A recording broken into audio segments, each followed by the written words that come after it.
Développé par le studio Incal Products et édité par Ubisoft en 1989 sur Amiga et Atari ST, Sir Fred est un jeu d'action à l'ambiance médiévale fantastique.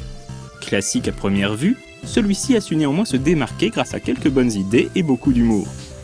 Avant de rentrer dans le vif du sujet, il convient de préciser qu'un autre jeu nommé Sir Fred est paru en 1986 sur Amstrad CPC, MSX et ZX Spectrum sous le label Made in Spain, mais que ce dernier n'a aucun rapport avec le titre d'Ubisoft.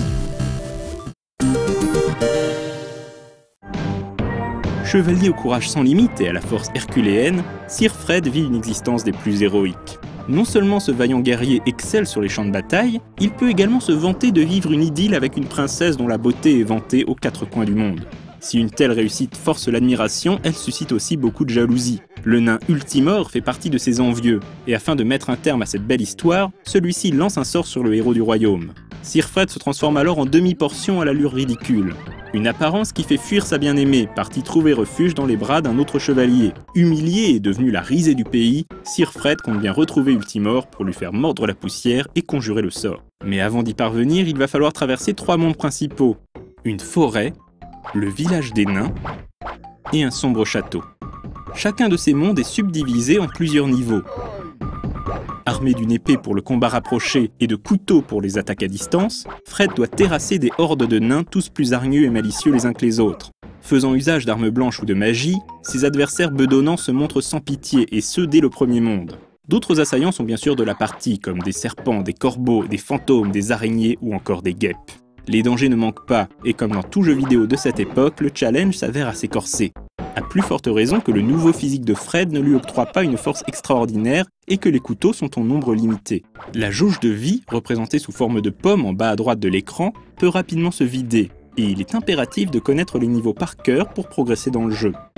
En plus des attaques de base, il est possible d'effectuer des sauts ou des roulades, mais toute collision avec un mur ou un obstacle quelconque est immédiatement sanctionnée par une chute qui immobilise Fred quelques secondes. Il faut donc prendre son temps et ne pas réaliser ses mouvements à tort et à travers.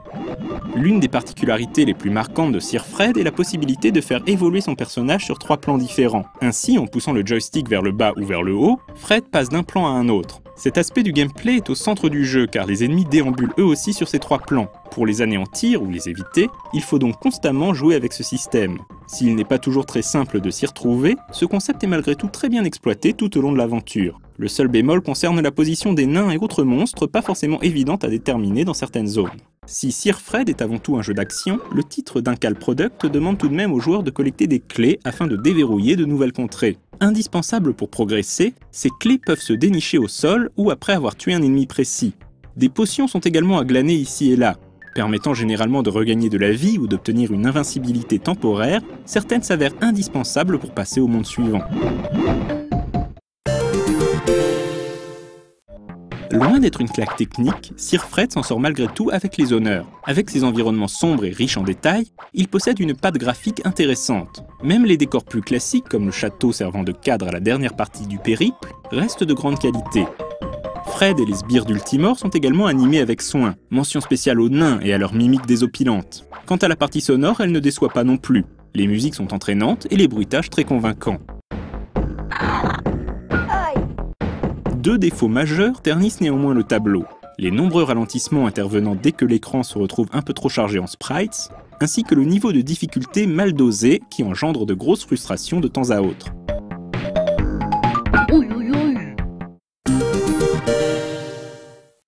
Avec son univers parodique et son challenge corsé, Sir Fred a conservé tout son charme malgré les affres du temps. Son système de déplacement sur 3 plans fonctionne encore très bien, et son esthétique a su rester séduisante. Sans atteindre le niveau des plus grands hits sur Amiga et Atari ST, les péripéties de ce pauvre chevalier au physique ingrat demeurent toujours aussi distrayantes. Aucune excuse donc pour ne pas repartir à l'aventure et tenter de botter l'arrière-train de ce satané Ultimor.